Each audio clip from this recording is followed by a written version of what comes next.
বিশ্ববিশ্ৰুত American গীতিকবি আৰু গায়ক বব ডিলানৰ গীতিকবিতাসমূহ মোৰ বৰ প্ৰিয়। তেখেতৰ এটি বিখ্যাত গীতিকবিতা ব্লয়িং ইন দ্য উইণ্ডৰ অসমীয়ালৈ মুকলি ৰূপান্তৰৰ প্ৰয়াসক মই পুলকজ্যোতি শৰ্মাই আবৃত্তিৰ ৰূপত উপস্থাপন কৰিছোঁ। ব্লয়িং ইন দ্য উইণ্ড, সোধা আকাশক, সোধা বতাহক।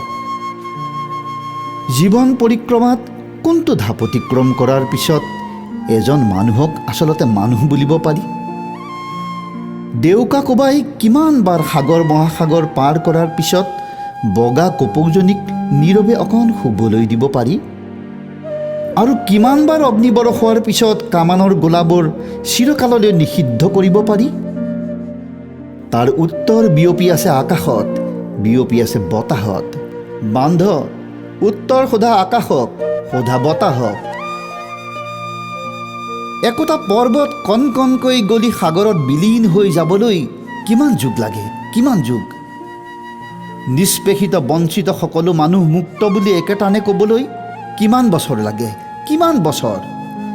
আৰু শোষিত লাঞ্ছিতৰ দুৰ্দশা দেখিও নেদেখাৰ ভাও ধৰি থাকিবলৈ মানুহে কিমান দিন পাৰে, কিমান দিন?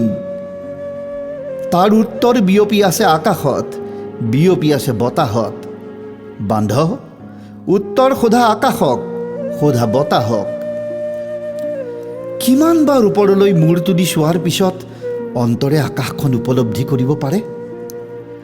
কিমান কান্দোনৰ ধ্বনিয়ে বুকুত খুন্দিওৱাৰ পিছত হৃদয়ত কান্দোনৰ সমব্যথাৰ অনুৰণন উঠিব পাৰে?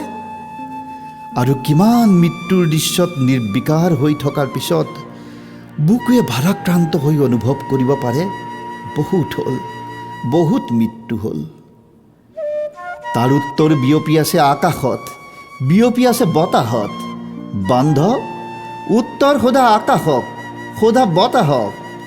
সোধা আকাশক, সোধা বতাহক, সোধা আকাশক, সোধা বতাহক।